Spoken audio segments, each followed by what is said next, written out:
Hello, this is Åsa with a new process video.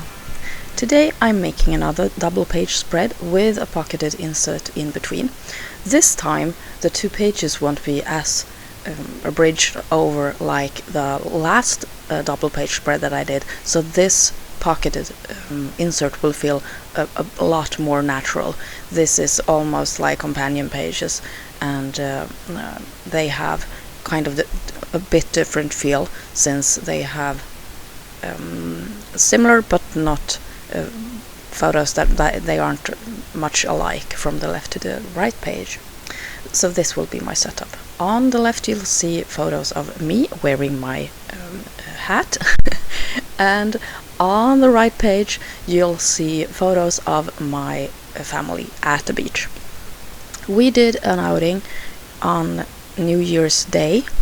We went to a beach, a beach that we like to go to during the summer for sunbathing and a beach play, and we visited during winter because the beach is just as lovely in the winter time.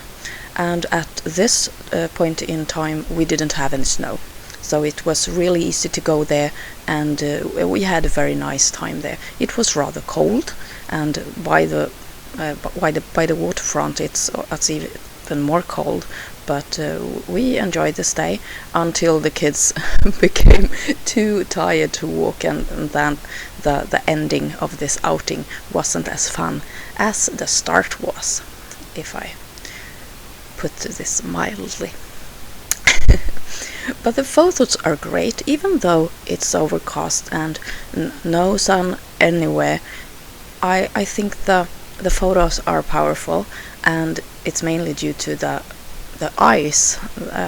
It wasn't a full cover, or the ice coverage on the sea was not intact. It was not one single sheet, so it's broken up into small pieces, and like not icebergs, but at least ice sheets that moved against each other, creating this wonderful sound. And it was slight wind, so everything was moving, and this was very powerful. And the kids obviously love the ice, and it's always very exciting to pick up sheets of ice and look at them and perhaps throw them away so they break up even more, and it's just a natural way to play. And I remember from my childhood I loved to play by the ice during winter, and now in retrospect I'm a bit, as a parent, I'm a bit scared.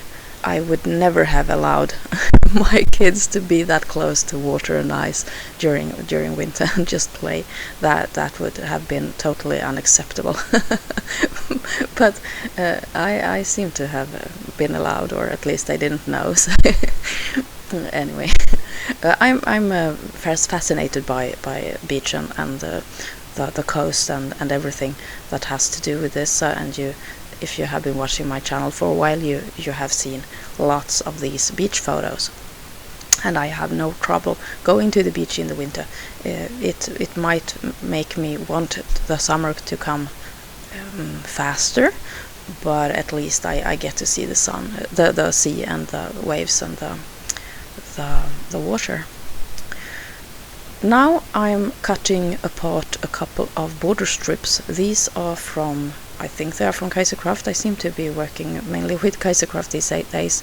And it was a full 12 by 12 sheet with border strips. And I had them left over on my desk. And lately I have been using up scraps from the corner of my desk quite frequently during my next projects, and this was one of those events.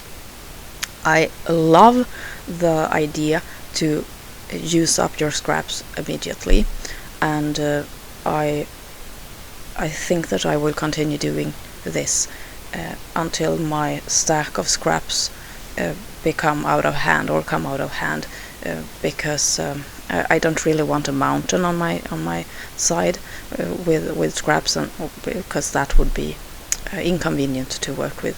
But as long as it's just a couple of pages and small borders and tags, I think that would be a very nice idea to make use of the scraps immediately.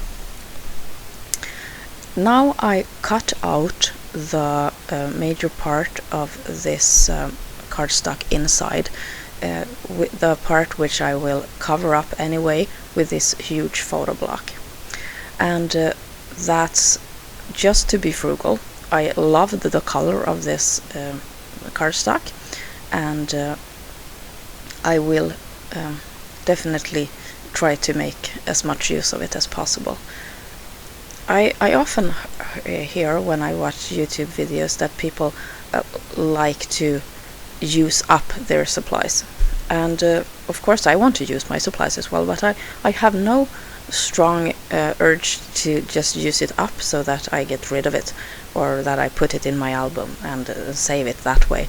I want to make as much use of it as possible, and that means I won't use too many embellishments on the same page. I don't want to just cover up pretty paper, because I obviously love the paper, so it would be fun if some of it showed.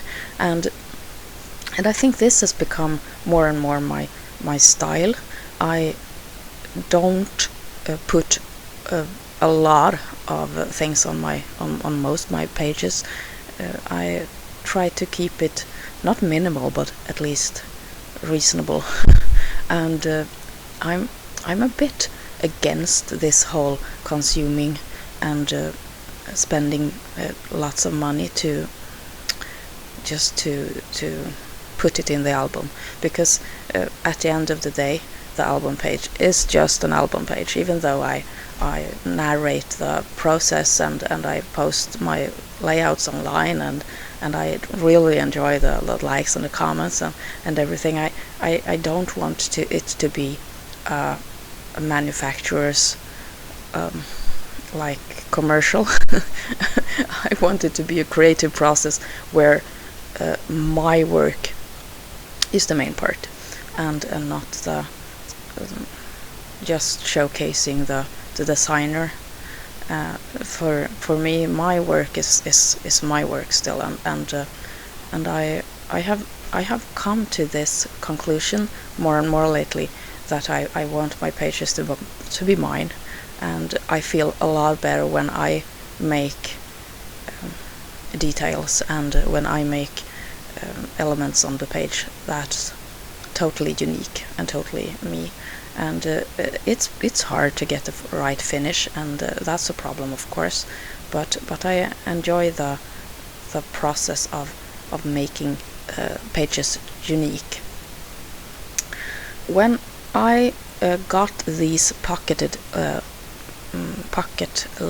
page protectors, I realized that my photos weren't standard size, and at first this annoyed me greatly, because I thought that was really stupid, and I have not put that much effort into finding the ratio setting on my telephone, but I don't think it's a problem, because look at these cards here. The fact that my photos are slightly smaller than the pocket gives me the room to add borders. And this idea of adding borders just next to the photos, I think that's it's so much fun. It makes the page or the card embellished, even though I haven't really embellished it. And these border strips, they were just perfect to do this with, because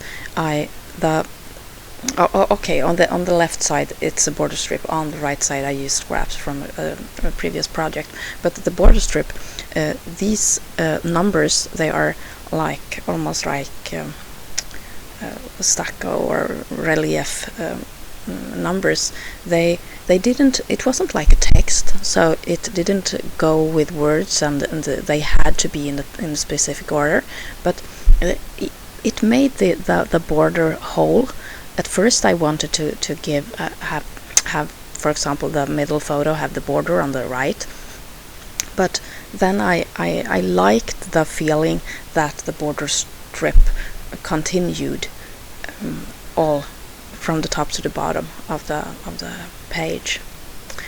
I wanted some more embellishment on these cards, so I just cut out half circles from that cardstock that I used for the main layout, and I'm placing them onto the photos, so it looks a bit varied. And then I'll be stamping with black ink and a roller stamp just the words that I find suitable for the photos. I really love my roller stamps, and I wish I'd remember them more, because they give a really nice finish to any project. Now it's time to put the finishing touch on these 2 pages, and this will be very clean and simple, and I will use the cameo to write titling on both sides of this double page spread.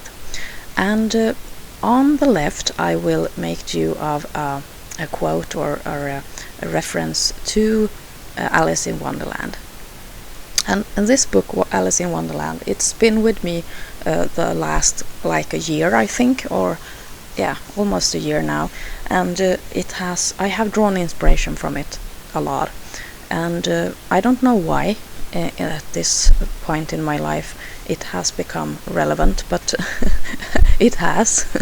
And I read it again during summer. I borrowed a illustrated version of it at the library, and I read it, and it was very fast. Of course, it's when you read a children's book as an adult, you absolutely fly through it, so it wasn't a lot of time. I didn't invest a lot of time into this, but it was very interesting to read it as an adult, and at the same time look at the illustrations, and it was really nice, and also of course analyze it as an adult, and it have given me a lot of perspective or ideas to work with, and perhaps embrace myself and the crazy part of myself. So now when I have these photos of myself wearing a hat, and it was, you know, I couldn't really choose another title for this page. And so the left page will be the Mad Hatter, and I will totally explain why. And this here comes the journaling. I brought out my lovely Traveler's typewriter, and I will be writing the journaling on this ledger piece of scrapbook paper. And the journaling will be about the fact that I go slightly crazy when I can't go to the beach. And I like to joke about it. I was born on an island. If you are familiar with the Swedish map, there's 2 islands to the east of the Swedish south coast. The island closest to mainland, it's called Öland, and the next one, the bigger island, is called Gotland.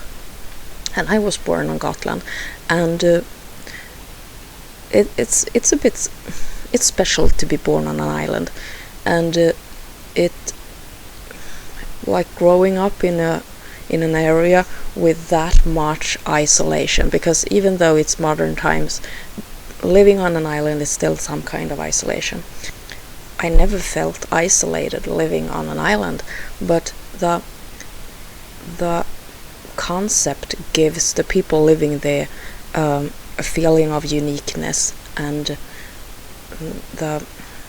it brings people together in a very special way. And as an islander, I feel that I have the coast so close in my soul that it is affecting me in my daily life.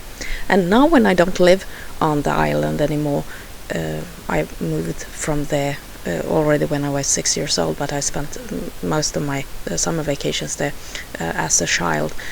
But now that when I don't live there anymore, the feeling for the coast and for the sea is still so present in me. So if I can't see the coastline for a while, I feel that I miss it so much.